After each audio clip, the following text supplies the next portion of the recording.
Assalamualaikum warahmatullahi wabarakatuh. Perkenalkan, kami dari kelompok 8. Nama saya Mahdinian Sri Sultani dan teman saya Putri Sarining Mulyani akan mempresentasikan hasil observasi kami di Lembaga RA Bahrul Ulum.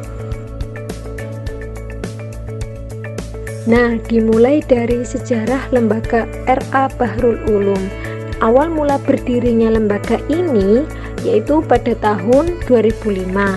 Sebelum menjadi RA Bahrul Ulum, bangunan yang sekarang ditempati dulunya sempat digunakan sebagai tempat kursus bahasa Inggris dan pernah juga menjadi tempat TPQ. Nah, setelah itu barulah menjadi RA Bahrul Ulum dan juga dimultifungsikan sebagai TPQ Bahrul Ulum. Selanjutnya yaitu letak dan keadaan di Lembaga RA Bahrul Ulum. Nah, letak Lembaga RA Bahrul Ulum berlokasi di Batu 18 Kijang, Gang Perkutut, RT 02 RW 02. Nah, kemudian keadaan di Lembaga RA Bahrul Ulum sudah cukup baik sebagai wilayah edukasi yang sangat kondusif dengan bangunan yang terdiri dari 3 ruang untuk ruang kelas RAA, ruang kelas RAB, dan ruang guru dan staf, serta memiliki halaman yang cukup luas sebagai arena bermain dan berkreasi anak-anak. Suasananya kondusif dalam artian baik dan mendukung sebagai tempat belajar yang nyaman dan aman. Adapun proses pembelajaran yang dilaksanakan di Lembaga RA Bahrul Ulum menggunakan sistem berkelompok. Nah, pengelompokan peserta didik RA Bahrul Ulum terdiri dari 2 ruang belajar, yaitu kelas A untuk anak yang berusia 4-5 tahun, kelas B untuk anak yang berusia 5-6 tahun. Nah, program unggulan yang dijalankan oleh Lembaga RA Bahrul Ulum yaitu program tahfidz surah pendek.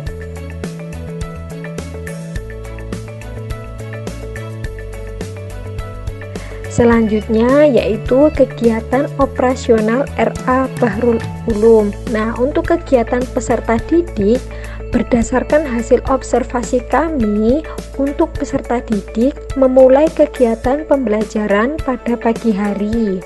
Peserta didik datang sebelum jam masuk dengan diantar oleh keluarganya. Nah, peserta didik kemudian menyetor hafalan surah-surah pendek yang sudah mereka hafalkan sebelum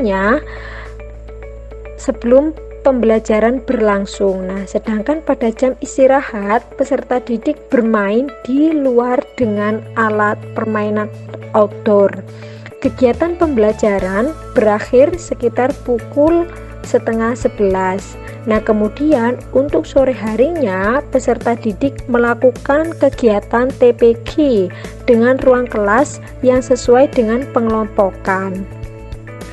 Kemudian adapun kegiatan guru yang mengajar di Lembaga RA Bahrul Ulum. Nah, guru yang mengajar di lembaga ini terdiri dari 6 guru. Guru membersihkan dan menata ruang kelas, kemudian baru memulai pembelajaran.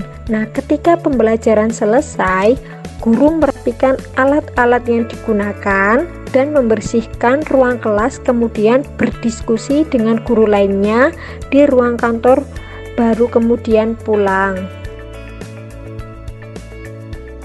Nah, kemudian selanjutnya yaitu kurikulum yang digunakan di Lembaga Rodatul Atfal Bahrul Ulum. Nah, kurikulum yang digunakan di Rodatul Atfal Bahrul Ulum yaitu kurikulum baru 2013, di mana kurikulum tahun 2013 ini sesuai dengan standar pencapaian perkembangan di Rodatul Atfal, yang berisi perkembangan nilai agama dan moral, perkembangan fisik motorik, perkembangan kognitif, perkembangan bahasa, perkembangan sosial emosional, dan perkembangan seni. Kemudian ada pengelolaan administrasi. Nah, dalam proses pengelolaan administrasi, Lembaga Rodatul Atfal Bahrul Ulum ini mempunyai bendahara dan sekretaris, di mana mereka memiliki wewenang untuk menyelesaikan semua yang berhubungan dengan administrasi sekolah. dan setiap bulannya selalu ada laporan mengenai administrasi lembaga Rodotul Atfal Bahrul Ulum ini.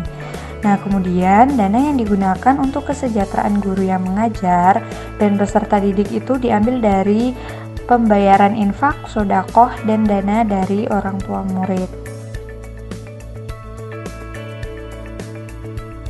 Dukungan masyarakat sekitar.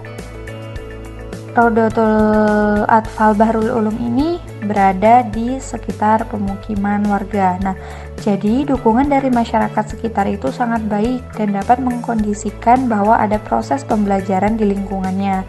Untuk perumahan yang di sekitar Rodotul Atfal Bahrul Ulum ini, mereka lebih memilih untuk menyekolahkan anak-anak mereka di Rodotul Atfal Bahrul Ulum. Banyak juga dari wilayah yang lumayan jauh seperti dari Korindo dan Batu 13. Dan setiap tahunnya itu jumlah peserta didik terus meningkat. Kemudian ada peralatan edukatif yang digunakan dalam lembaga Rodotul Atfal Bahrul Ulum ini. Peralatan edukatif yang digunakan untuk proses pembelajaran diantaranya yaitu papan titian, tangga pelangi, permainan dokter, permainan alat masak, permainan tukang, permainan montir, permainan musik, prosotan, dan lain sebagainya yang bertujuan untuk memberikan edukatif kepada peserta didik. Kemudian untuk pendaftaran calon peserta didik di lembaga Rodotul Atfal Bahrul Ulum ini, pendaftaran calon peserta didik itu sesuai dengan bulan yang sudah ditentukan di akhir semester genap. Biasanya ketika sudah mendekati tahun ajaran baru, penyebaran informasi mengenai pendaftaran calon peserta didik itu dilakukan dengan memasang spanduk, dan mereka sebelumnya sudah banyak yang mulai mendaftar. Syarat pendaftaran yang ditetapkan oleh lembaga Rodotul Atfal Bahrul Ulum ini sebagai berikut, yaitu membayar uang pendaftaran, mengisi formulir pendaftaran, mengumpulkan fotokopi akte kelahiran. Kemudian jika berusia minimal 4 tahun itu untuk kelompok A, dan berusia minimal 5 tahun itu untuk kelompok B. Sekian presentasi hasil observasi kami di lembaga RA Bahrul Ulum. Kurang lebihnya kami mohon maaf. Wassalamualaikum warahmatullahi wabarakatuh.